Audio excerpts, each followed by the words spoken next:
नमस्कार। गांधीय दर्शन का अध्ययन करने के क्रम में आज हम गांधी के ट्रस्टीशिप या संरक्षकता के सिद्धांत का,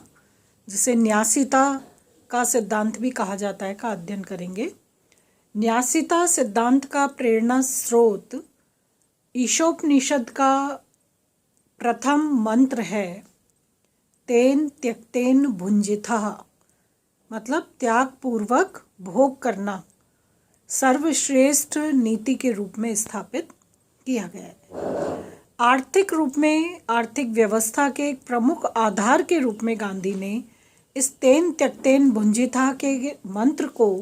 एक बहुत विशेष प्रकार से ट्रस्टीशिप के सिद्धांत के रूप में अभिव्यक्त किया है। गांधी बहुत दृढ़ रूप में ये विश्वास करते हैं कि समस्त सृष्टि का सारा जो आधार है, सृष्टि के सारे आयाम और सृष्टि की समस्त संपदा जो है वो ईश्वर की है, और इस आधार पर मनुष्य जो है वो उसका प्रयोग करने वाला एक कहना चाहिए एक सोर्स है, एक स्रोत है। लेकिन ये सारी संपत्ति का जो मौलिक स्वामित्व है वो ईश्वर का ही है। इसलिए आर्थिक रूप में अपनी आवश्यकता की पूर्ति के लिए प्रत्येक व्यक्ति को सिर्फ मूल आवश्यकताओं की पूर्ति की प्रक्रिया से संबंधित संपत्ति का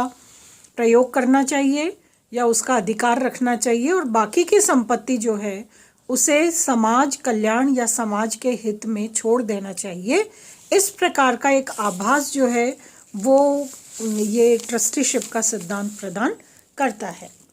न्यासीता या संरक्षकता सिद्धांत की कुछ मुख्य मान्यताएं जो है उनका हम अध्ययन करते हैं। पहली मान्यता है कि संरक्षकता का सिद्धांत एक आध्यात्मिक और नैतिक सिद्धांत है, क्योंकि मानव जीवन का सर्वोत्तम लक्ष्य आत्मोत्थान है, अपना उत्थान, आत्मा का उत्थान करना। इसलिए गांधी के अनुसार प्रत्येक व्यक्ति को उतनी ही संपत्ति रखना चाहिए जो उसकी मौलिक आवश्यकताओं की पूर्ति की दृष्टि से जरूरी हो।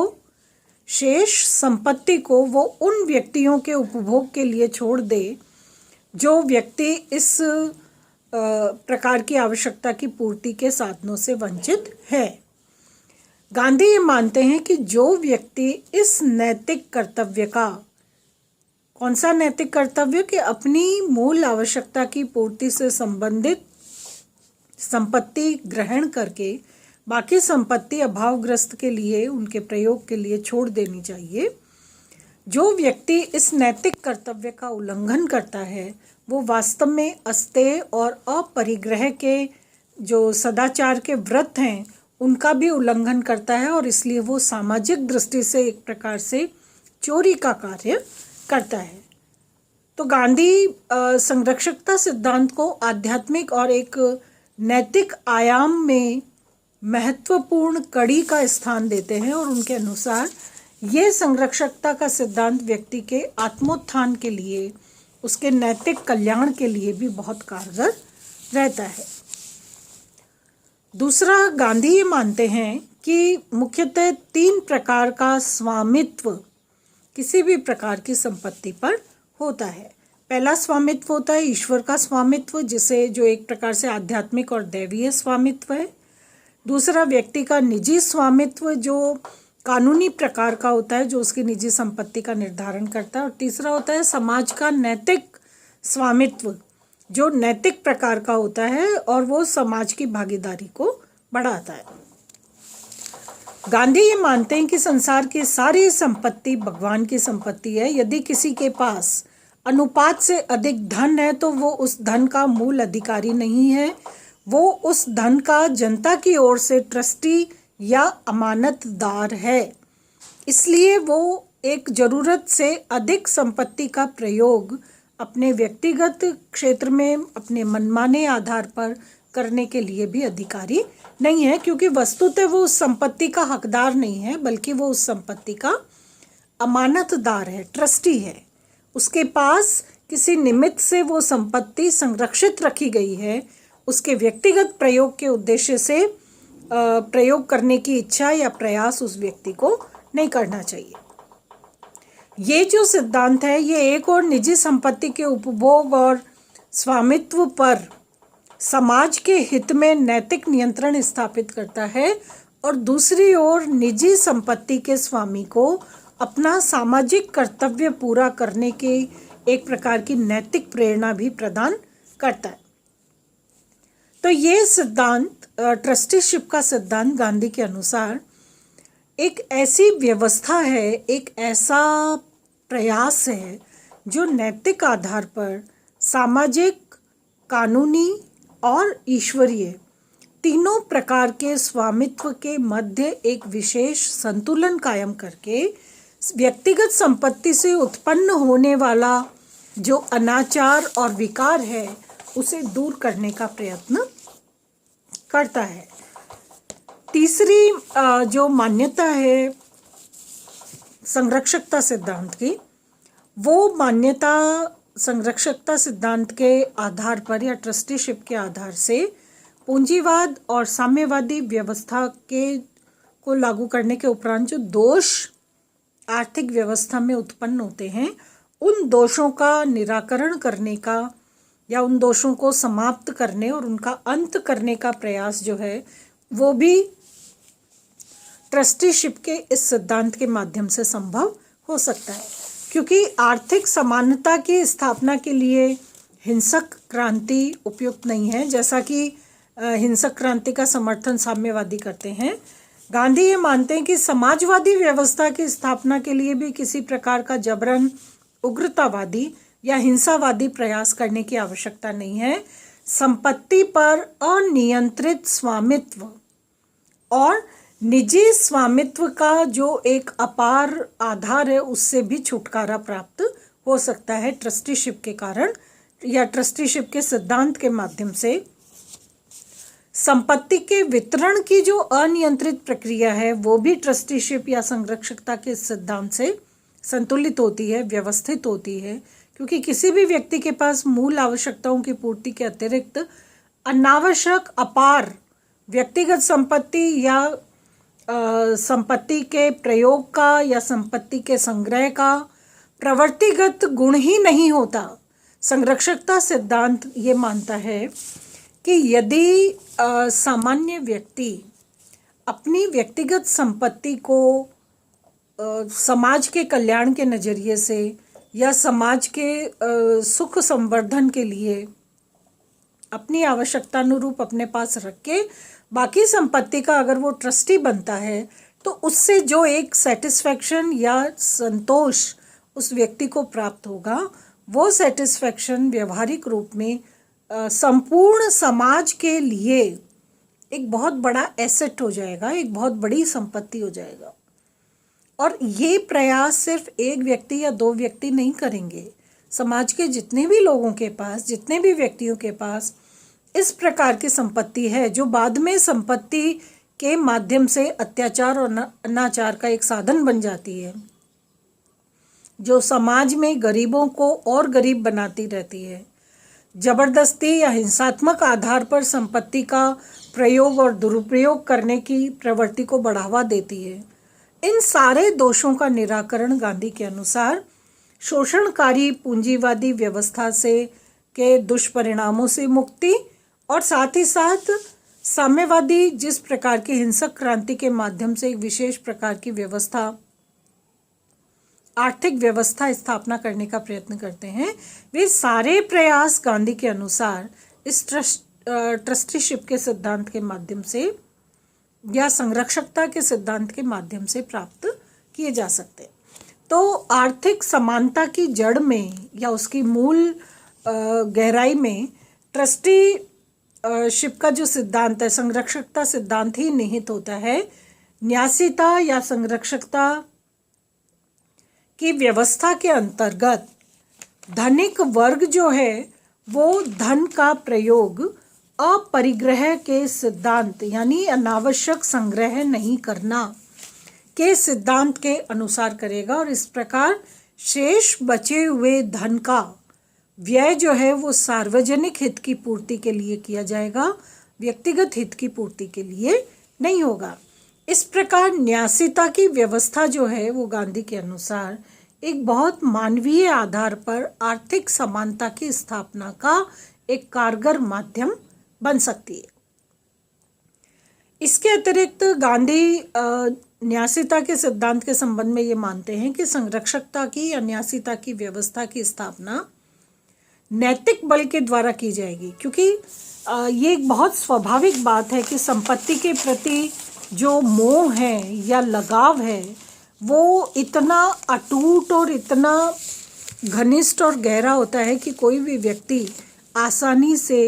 इस प्रकार के दायित्व से अपने आप को बांधना नहीं चाहेगा। ट्रस्टीशिप के सिद्धांत के आधार पर व्यक्तिगत संपत्ति का परित्याग करके उसे सार्वजनिक कल्याण के लिए छोड़ने का समर्थन आमतौर पर कोई भी व्यक्ति आसानी से नहीं कर पाता। इसलिए गांधी ये मानते हैं कि न्यासीता तो आर्थिक क्षेत्र की, आर्थिक व्यवस्था की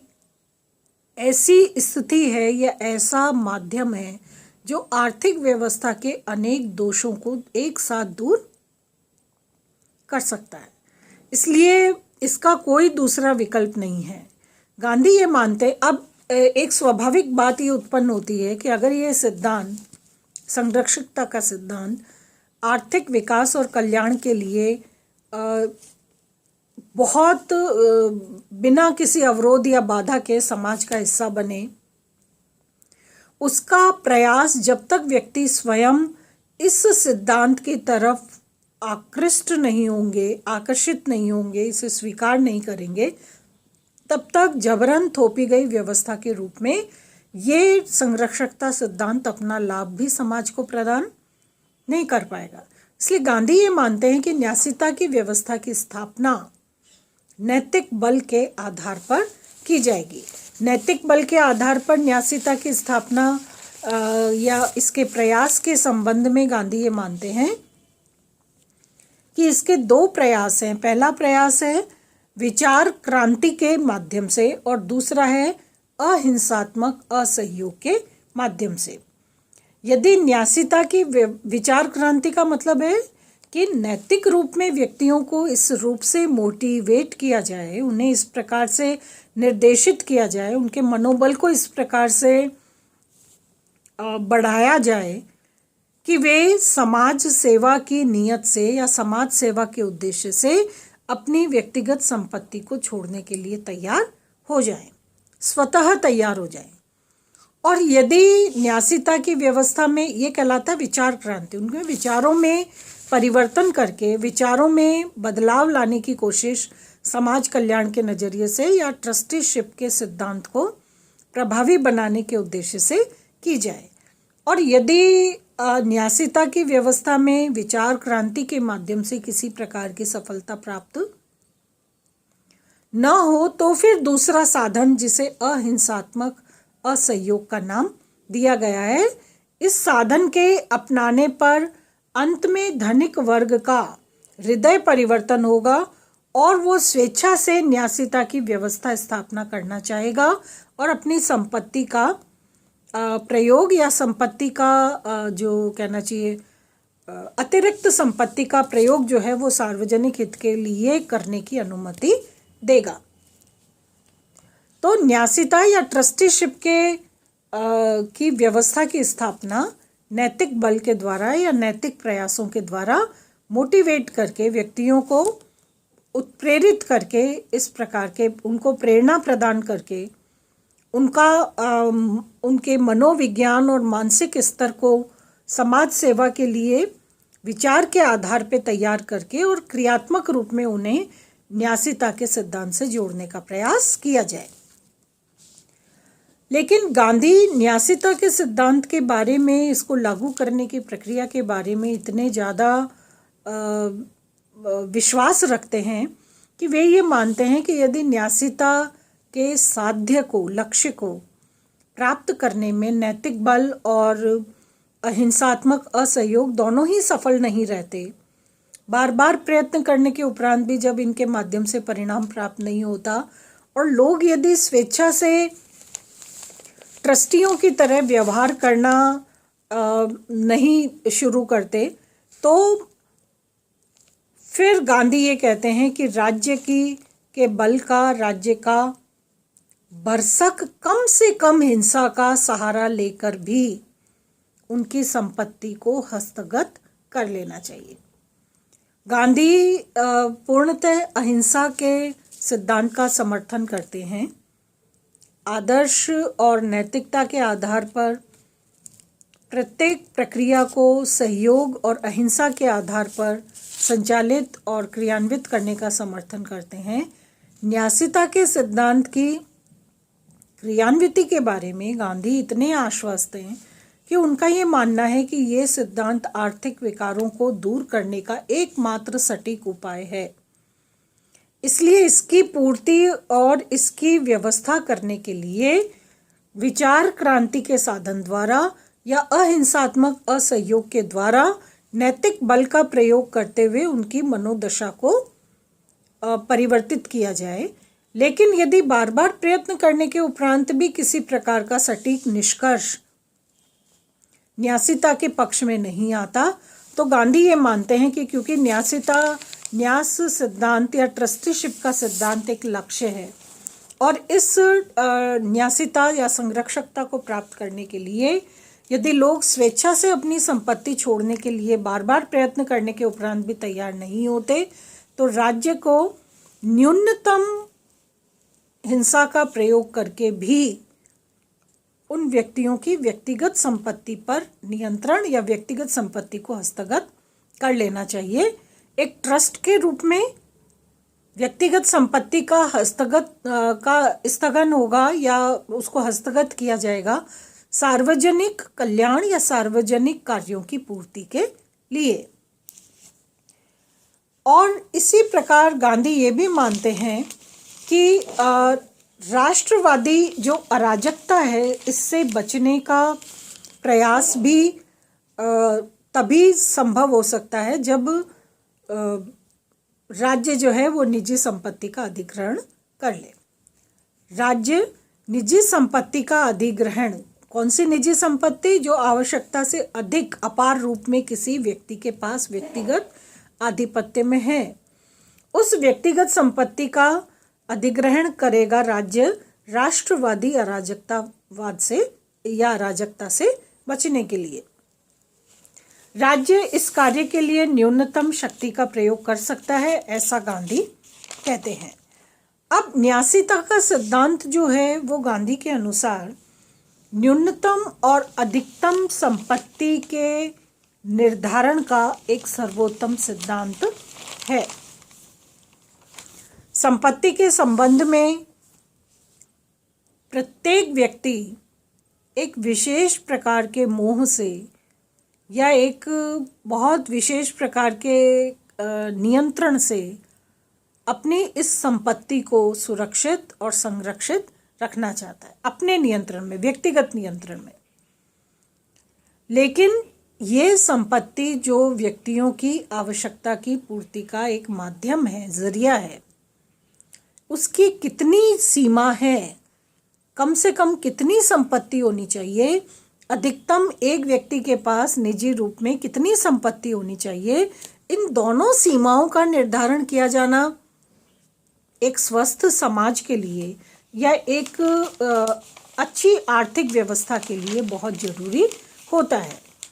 गांधी ये मानते हैं कि संरक्षकता का ये सिद्धांत जो है वो न्यूनतम निजी संपत्ति और अधिकतम संपत्ति और न्यूनतम संपत्ति के मध्य एक विशेष प्रकार का संतुलन कायम करके समाज में आर्थिक असंतोष या आर्थिक रूप में अमीर और गरीब के बीच की जो दूरी है उसको दूर करता है और इसकी ये दूर करने का प्रयास मानवीय आधार पर उस समाज को बहुत समृद्ध बनाता है। समाज के अनेक विकार, अनेक अनुशासनहीनताएं, अनेक दोष इस ट्रस्टीशिप के सिद्धांत से निर्धारित होता है। तो गांधी के अनुसार संपत्ति का राज्य के हाथों में स्वामित्व अनियंत्रित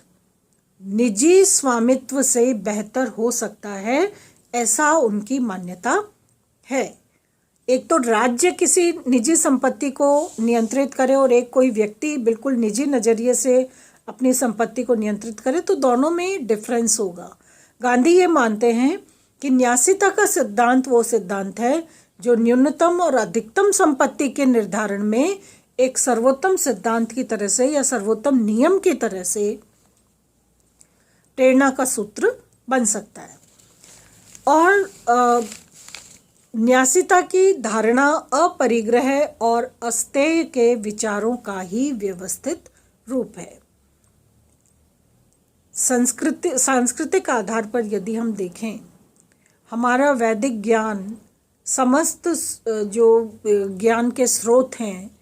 वे किसी न किसी रूप में ईशोपनिषद के उसी मंत्र को अभिव्यक्त करते हैं जिसकी चर्चा हमने शुरू में की थी, तेन त्यक्तेन भुंजितः, त्याग पूर्वक भोग की प्रवृत्ति। और ये प्रवृत्ति ही समाज को एक दिशा प्रदान कर सकती है या समाज के लिए कारगर सिद्ध हो सकती है। तो ये प्रन्यास की धारणा अपरिग्रह और अस्तेय, जरूरत से अधिक संपत्ति का संग्रह न करना और बिना श्रम किए संपत्ति का अर्जन और उसका संग्रह नहीं करना, ये दोनों सिद्धांत जो हैं, अपरिग्रह और अस्तेय का सिद्धांत, इन विचारों का ही परिणाम है संरक्षकता का सिद्धांत या न्यासीता का सिद्धांत। न्यास सिद्धांत में व्यक्ति के दृष्टिकोण की दो प्रकार की मर्यादाएं निश्चित की है गांधी ने। पहली बात तो प्रत्येक व्यक्ति यथासंभव अपनी आवश्यकताओं को सीमित कर ले। अनावश्यक और अपार आवश्यकताएं निर्धारित करके और उनकी पूर्ति के लिए अपार संपत्ति का मालिक बनने की इच्छा उचित नहीं है, न्यायोचित नहीं है और अमानवीय है। इसलिए गांधी पहली मर्यादा प्रत्येक व्यक्ति के लिए क्या चाहते हैं कि प्रत्येक व्यक्ति यथासंभव अपनी आवश्यकताओं को सीमित कर ले, और दूसरी मर्यादा यह है कि व्यक्ति अपनी आवश्यकता से अधिक साधन और संपदा अपने पास न रखे, उनका संग्रह न करे। पहले तो आवश्यकता को सीमित करे और दूसरे स्तर पर दूसरी मर्यादा के रूप में उन आवश्यकताओं की पूर्ति के अतिरिक्त अन्य और अतिरिक्त साधन और संपदा कोई भी व्यक्ति अपने पास न रखे। इससे ये लाभ होगा कि संपत्ति के उपार्जन से, उसको प्राप्त करने से होने वाले लाभ से व्यक्ति जो है वो मानसिक संतोष का अनुभव तो करेंगे ही, साथ ही साथ सामुदायिक उपयोग हेतु संपत्ति को जब का परित्याग किया जाएगा तो इस परित्याग के माध्यम से वे अपना नैतिक कल्याण भी सुनिश्चित कर पाएंगे। तो ये न्यासीता का सिद्धांत और ये मर्यादाएं ऐसी हैं जो व्यक्ति को उसके सर्वांगीण व्यक्तित्व विकास में एक बहुत महत्वपूर्ण आधार, नैतिक कल्याण के रूप में, समाज के प्रति अपनी जिम्मेदारी के रूप में व्यक्ति को संपत्ति प्रयोग के लिए अभ्यस्त बनाती हैं और इस प्रवृत्ति के आधार पर व्यक्ति समाज में अपनी सकारात्मक भूमिका में कार्य करने में सक्षम होता है। इस प्रकार ये न्यासीता का सिद्धांत जो है वो एक इस प्रकार की भावना समाज के व्यक्तियों में उत्पन्न करता है जिसमें गांधी ये मानते हैं कि इस सिद्धांत का ये मर्म है कि यदि अन्यायी अपना अन्याय दूर नहीं करता तो वो अपना नाश स्वयं ही कर लेता है, क्योंकि अहिंसक असहयोग के कारण या तो वो अपनी गलती को देखने और सुधारने के लिए विवश हो जाता है, या फिर अगर वो अपनी गलती को सुधारने की चेष्टा नहीं करता, अपनी अतिरिक्त संपत्ति समाज कल्याण की दिशा में नहीं लगाता, उसका परित्याग नहीं करता, तो वो समाज में बिल्कुल अकेला हो जाएगा और किसी भी प्रकार का कॉपरेशन, किसी प्रकार का सहयोग और सानिध्य उसे समाज की गतिविधियों में समाज के व्यक्तियों द्वारा नहीं दिया जाएगा। इसके उपरांत भी अगर वो अपने अतिरिक्त संपत्ति का परित्याग करने के लिए तैयार नहीं होता तो फिर राज्य की शक्ति का भी आंशिक प्रयोग किया जा सकता है। तो ये सिद्धांत एक प्रकार से परिपूर्ण व्यक्तित्व निर्माण के लिए एक बहुत मजबूत आधार तैयार करता है और इसका प्रयोग करके राज्य की व्यवस्था आर्थिक विकारों से अपने आप को मुक्त कर सकती है। ये न्यासीता का सिद्धांत या विचार गांधी की समग्र आर्थिक योजना का ही एक भाग है। इसलिए इसका मूल्यांकन जो है वो भी गांधी की आर्थिक प्रणाली के संदर्भ में ही किया जाता है और आर्थिक प्रणाली के एक समग्र आर्थिक योजना का एक मुख्य भाग होने के कारण जितने भी प्रकार की आर्थिक योजनाओं से, चाहे पूंजीवादी है, समाजवादी है, साम्यवादी है, जो विकार उत्पन्न होते हैं उन विकारों को एक प्रकार से समाप्त करने का, दूर करने का प्रयास इस साधन में प्रन्यास या न्यासीता के सिद्धांत या संरक्षकता के सिद्धांत में उपलब्ध है। न्यासीता का विचार जो है वो एक प्रकार से सहज दान की प्रवृत्ति को आर्थिक गतिविधियों का प्रेरक नियम बताता है। सहज दान वृत्ति जो अतिरिक्त संसाधनों, अतिरिक्त साधनों और अतिरिक्त संपत्ति को जरूरतमंदों तक पहुंचाने की एक प्रक्रिया है, इसका समर्थन करके आर्थिक गतिविधियों के एक प्रेरक नियम के रूप में दान की प्रक्रिया सिर्फ नैतिक आध्यात्मिक कल्याण के लिए दान नहीं बल्कि आर्थिक गतिविधियों के लिए भी, सामाजिक नियम और उस सामाजिक समानता की स्थापना के लिए भी एक प्रेरक नियम की तरह से एक सांस्कृतिक प्रवृत्ति के रूप में स्वेच्छा से त्याग और हृदय परिवर्तन जैसे भावों पर ये सिद्धांत वस्तुतः आधारित है और इसलिए गांधी जो हैं वो इस सिद्धांत की बहुत प्रबल रूप में, बहुत सुदृढ़ आधार पर समर्थन करते हैं और उनका जो गांधी का विश्वास है वो ये है कि संपत्ति के वर्तमान स्वामियों को, जिनके पास व्यक्तिगत रूप में अपार संपत्ति है, ये अवसर होगा कि उनके पास दो विकल्प हैं, वे दोनों विकल्पों में से एक का चयन कर लें। ये विकल्प कौन से? कि या तो वो स्वेच्छा से स्वयं को अपनी अतिरिक्त संपत्ति का ट्रस्टी बना लें, प्रन्यासी बना लें, और अगर वो इस स्तर तक नहीं आ पाते, अपने आप को ट्रस्टी नहीं सिद्ध कर पाते अपनी व्यक्तिगत संपत्ति का, तो फिर उन्हें वर्ग संघर्ष का सामना करना होगा, क्योंकि अस्तेय और अहिंसात्मक या अपरिग्रह के सिद्धांत के आधार पर ये दोष जो हैं वो व्यक्ति के व्यक्तित्व को भी नकारात्मक रूप में प्रभावित करेंगे। इस संपत्ति संग्रह का कहीं अंत नहीं है, ये एक प्रकार का लालच है, एक प्रकार की चोरी है जो समाज के हित को दरकिनार करके, समाज कल्याण को दरकिनार करके व्यक्तिगत और स्व केंद्रित स्वार्थ पर आधारित है, जिसका किसी भी रूप में समर्थन नहीं हो सकता। तो ट्रस्टीशिप के प्रथम भाग में के सिद्धांत को समझने के प्रथम भाग में हम अपने वक्तव्य को यहीं विराम देंगे और नेक्स्ट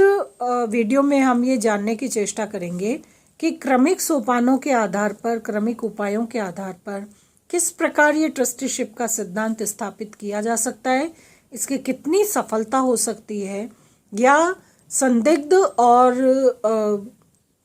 असमंजस का कोई कारक तो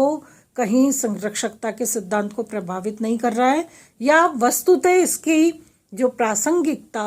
और इसका जो आधार है वो किस रूप में, किस तरह से स्थापित किया जा सकता है। धन्यवाद।